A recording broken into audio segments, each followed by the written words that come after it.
Il s'appelait Julien, 32 ans, un sourire qui rassure, une voix posée, une présence charismatique. Quand Clara l'a rencontré, elle a cru que la vie lui offrait enfin un peu de douceur. Mais très vite, quelque chose s'est inversé. Tout semblait être de sa faute. Quand il arrivait en retard, c'était parce qu'elle l'avait stressé. Quand il criait, c'était parce qu'elle ne savait pas écouter. Et lorsqu'elle pleurait, il murmurait « Tu dramatises tout ». Comme d'habitude. Elle en est venue à douter d'elle-même, à marcher sur des œufs, à s'excuser pour exister. Ce que Clara ne savait pas, c'est qu'elle vivait l'un des mécanismes les plus pernicieux de la manipulation psychologique, l'inversion de la faute. Une arme froide, invisible mais dévastatrice. Et Carl Jung, bien avant notre époque, avait déjà pressenti ce type de domination mentale. Il disait « Ce que tu nies en toi reviendra sous la forme de destin ». Mais que faire quand ce n'est pas ton destin, mais celui de l'autre qu'on t'impose? Aujourd'hui, on va t'ouvrir les yeux, pas avec de grandes théories, mais avec des histoires réelles, des exemples concrets et des signaux d'alarme que trop de gens ignorent. Parce que si tu ne reconnais pas ces 5 façons qu'ils utilisent pour te faire porter la faute, tu finiras par t'excuser d'avoir existé. Et à ce stade, ils ont déjà gagné. Accroche-toi. Ce que tu vas entendre pourrait bien réécrire l'histoire de tes relations passées et te libérer des prochaines. 1. Ils créent un climat où tu te remets sans cesse en question. Imagine ça, tu rentres chez toi après une journée éreintante. Tu la trouves silencieuse, distante, tu demandes ce qui ne va pas. Elle te répond « Rien, c'est juste que t'as encore oublié ». Et là, t'es perdu. Tu cherches dans ta tête. Oublier quoi? Son anniversaire? Non. Une promesse? Peut-être. Et avant même qu'elle t'explique, tu t'es déjà excusé. Ce n'est plus elle qui accuse, c'est toi qui implores. Le manipulateur ne t'accuse pas frontalement, il sème le doute, il crée un brouillard psychologique où tu finis par t'auto-accuser. Jung l'avait observé. Plus tu projettes tes zones d'ombre sur les autres, plus tu les rends responsables de ton propre chaos. Le manipulateur fait l'inverse. Il projette son chaos en toi et regarde comment tu t'effondres. 2.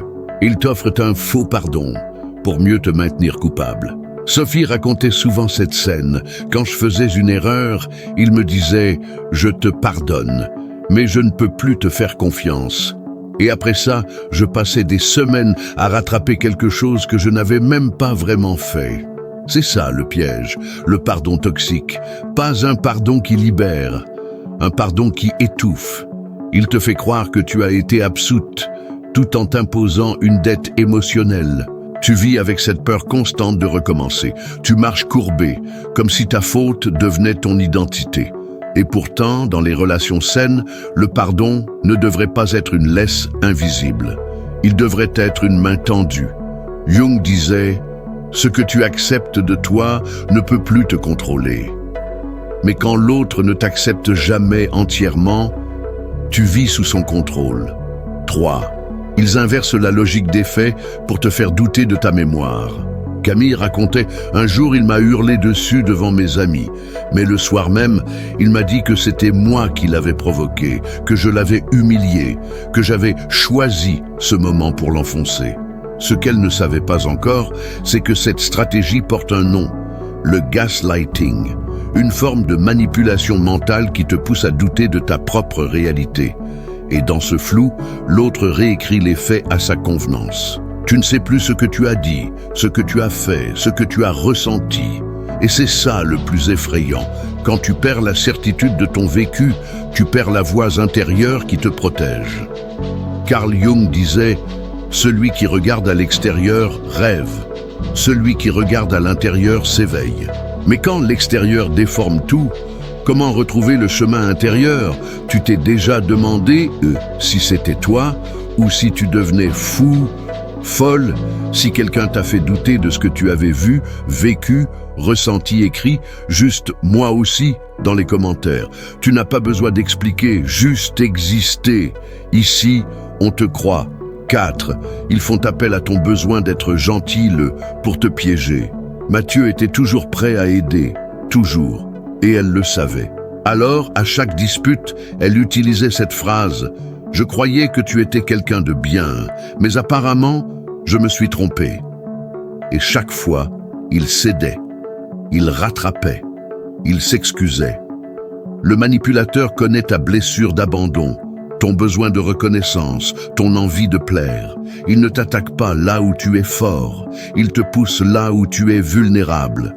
Et il te fait croire que si tu ne fais pas ce qu'il attend, tu es une mauvaise personne. Jung le disait, la blessure est l'endroit où la lumière entre en toi.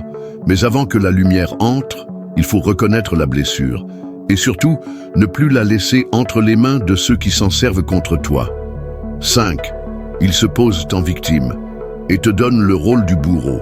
C'est le coup de maître. Tu oses te plaindre, tu poses une limite, tu dis non. Et soudain, c'est lui qui se sent blessé. Il soupire. Il dit que tu exagères, il dit que tu le fais souffrir. Et là, tu doutes, tu culpabilises, tu te tais. Ce renversement est cruel et terriblement efficace. Le manipulateur se déguise en victime pour désactiver ta défense. Et à partir de là, chaque tentative de te protéger devient une attaque contre lui. C'est là que tu perds ton pouvoir. Ton non devient un acte égoïste, ta colère, une trahison. Carl Jung nous avait prévenu, tout ce qui ne remonte pas à la conscience revient sous forme de destin. Et si tu ne vois pas cette dynamique, tu la répéteras encore et encore, jusqu'à ce que tu n'aies plus assez d'énergie pour dire « stop ». Clémence n'a jamais su exactement quand ça avait basculé. Au début, il la regardait avec admiration. Il l'écoutait comme si chaque mot était sacré. Il la portait, la valorisait, l'idéalisait. Mais au fil des mois, elle a commencé à douter. Non pas de lui, d'elle. Elle ne riait plus autant. Elle s'excusait de demander. Elle faisait attention à tout. Elle essayait de ne pas déclencher. Ce n'est que plus tard qu'elle a compris. Ce qu'elle vivait n'était pas de l'amour. C'était un transfert de culpabilité permanent. Et c'est là que commence la deuxième couche du piège. Celle que Carl Jung aurait qualifiée d'inversion projective. Une manœuvre psychologique où l'autre dépose ses ombres sur toi.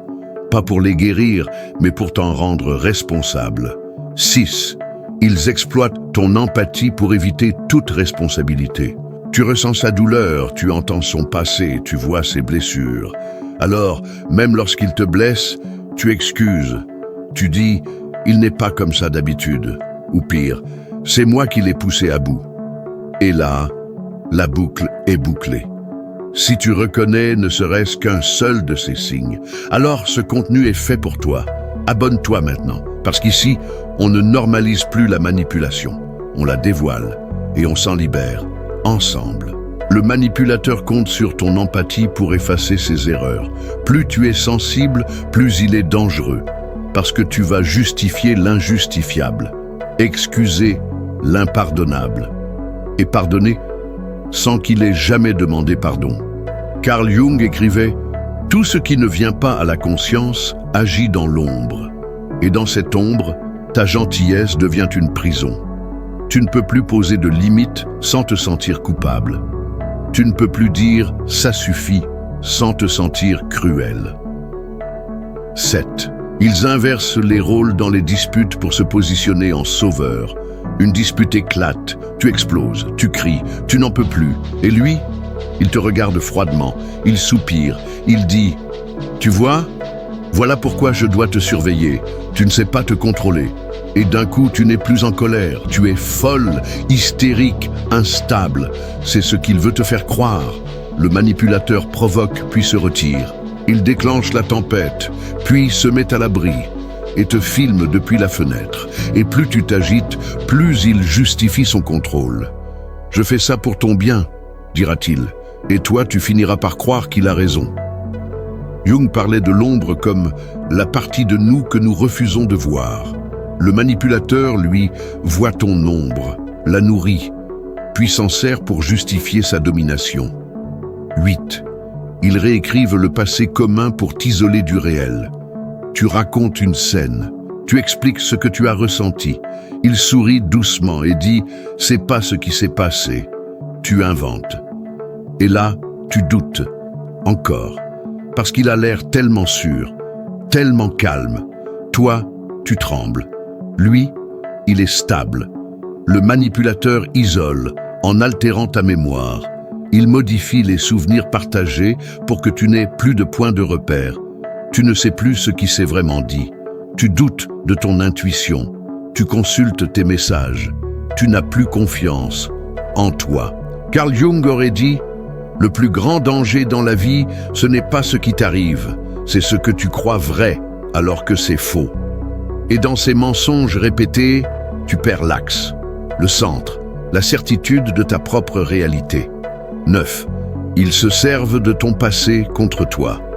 Il ou elle sait que tu viens d'une famille difficile, que tu as eu des ruptures douloureuses, que tu portes encore des blessures anciennes. Alors quand tu poses une limite, il dit « Tu vois, t'as toujours été comme ça. » Ou pire, « C'est pour ça que personne ne t'a jamais supporté. » Et là, tu te tais, parce que tu crois que c'est peut-être vrai, parce qu'il touche exactement là où ça fait mal. Et tu confonds sa cruauté avec de la lucidité. Comme si te faire du mal était une preuve qu'il te connaissait vraiment. Mais Jung l'avait pressenti. Ce que tu ne transformes pas, tu le transmets. Si quelqu'un utilise ton passé pour te blesser, ce n'est pas un miroir, c'est une lame. Et il faut savoir s'en éloigner, même si cette lame a un visage aimant. 10. Ils utilisent la menace subtile de l'abandon pour te faire plier. Tu refuses, tu contestes, tu tiens tête. Et soudain, il devient distant, froid. Il dit « Tu fais ce que tu veux. Mais moi, je ne peux pas rester avec quelqu'un comme ça. » Et tout ton système d'alerte s'éteint. Tu veux réparer, supprimer la tension. Tu dis oui, même si tu penses non. La menace de retrait émotionnel est leur dernier levier. Ils ne crient pas, ils ne te frappent pas, ils s'éloignent. Juste assez pour que tu paniques. Et c'est dans ce vide que tu te trahis, que tu te replies, que tu capitules. Carl Jung disait « Être fidèle à soi-même demande parfois de perdre ce qui nous rassure. » Et c'est ça le dilemme ultime. Restes-tu fidèle à toi-même ou préfères-tu être aimé en te reniant? À ce stade, tu commences peut-être à te voir dans certaines situations ou à reconnaître quelqu'un. Et c'est douloureux. Parce que tu réalises que tu n'étais pas trop sensible, ni paranoïaque. Tu étais juste manipulé, en silence. Il y a un moment, dans chaque relation toxique, où tout bascule, mais en silence. Ce n'est pas une gifle, ce n'est pas un cri, c'est un regard vide. Un matin où tu ne réagis plus, où tu n'as même plus la force de pleurer. Et c'est là, exactement là, que tu comprends. Tu n'es plus toi-même. Tu es devenu la version de toi qui l'a façonné. Une version éteinte, adaptée, domestiquée. C'est ce qu'a vécu Nora. 3 ans avec un homme brillant, charmant, protecteur. 3 ans à se dire qu'elle avait de la chance. Et puis un jour, elle s'est vue s'excuser d'avoir respiré trop fort. Ce jour-là, elle n'a pas crié. Elle n'a pas pleuré. Elle est juste partie, en silence. Parce qu'à l'intérieur, tout était déjà mort. Mais toi, tu es encore là. Et tant que tu es là, tu peux reprendre le contrôle. Lentement, doucement, et surtout, sans te trahir une fois de plus. 11. Reprendre possession de ta perception. La première chose qu'ils t'ont volée, ce n'est pas ta liberté, c'est ta capacité à croire ce que tu vois, ce que tu ressens, ce que tu sais. Alors, la première chose à récupérer, c'est ça, ta propre perception. Commence petit. Quand tu ressens une tension, une gêne, une contradiction, ne la nie pas, n'explique pas, ne justifie pas. Observe, écoute. Reste fidèle à cette sensation. Elle est ton système d'alerte. Elle est ce qui te reste de plus pur. Carl Jung disait « Ce n'est pas en regardant la lumière qu'on devient éclairé, mais en plongeant dans sa propre obscurité. » Et parfois, ta noirceur intérieure est plus juste que leurs beaux discours. 12. Détruire le besoin de validation externe. Une des raisons pour lesquelles ils t'ont tenu, eux, c'est parce que tu cherchais quelque chose. La reconnaissance, l'amour, l'acceptation. Et ils te l'ont donné, à condition que tu obéisses. C'est fini. Tu ne dois plus faire les choses pour être aimé, compris, accepté. Tu dois les faire parce qu'elles te ressemblent, parce qu'elles résonnent avec ce que tu es, pas ce que l'autre attend que tu sois. Et oui, tu vas perdre des gens. Oui, certains te diront que tu as changé. Mais Jung l'avait compris, le privilège d'une vie, c'est de devenir qui l'on est vraiment. Et ce privilège-là, personne ne doit te le retirer. 13. Reconnaître les signaux précoces pour ne plus replonger. La prochaine fois, ce ne sera pas un monstre. Ce sera une personne douce, présente, attentive. Et puis viendront les petites remarques, les critiques voilées, les silences lourds. Et si tu ne fais pas attention, tu recommenceras.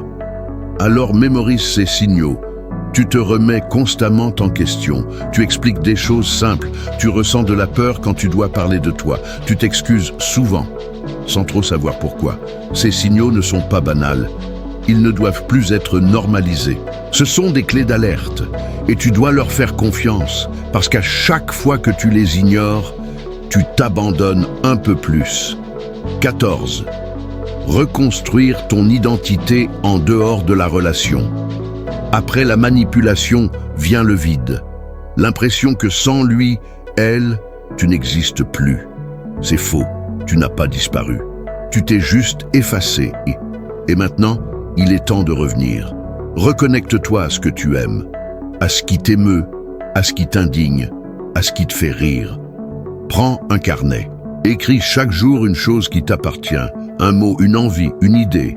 C'est par là que commence la renaissance. Carl Jung disait « Tu ne t'éveilleras pas tant que tu ne deviendras pas responsable de ta propre vie ». Et reprendre ton identité, c'est reprendre ta responsabilité sacrée, être toi pleinement, même si ça dérange. 15. Te libérer sans chercher à convaincre le manipulateur. Tu veux souvent qu'il comprenne, qu'il reconnaisse, qu'il admette. Tu veux une justice. Tu avais raison, mais écoute bien. Ça n'arrivera pas, et ce n'est pas grave, parce que ta guérison ne dépend pas de sa conscience. Tu n'as pas besoin de sa permission pour te libérer. Tu n'as pas besoin qu'il valide ton mal-être. Tu sais ce que tu as vécu, tu le sens. Tu le portes encore dans ton corps, dans ton souffle, dans tes silences. Et Jung t'aurait dit, celui qui regarde à l'intérieur s'éveille. C'est ton regard à toi qui compte. C'est lui qui libère, pas le sien.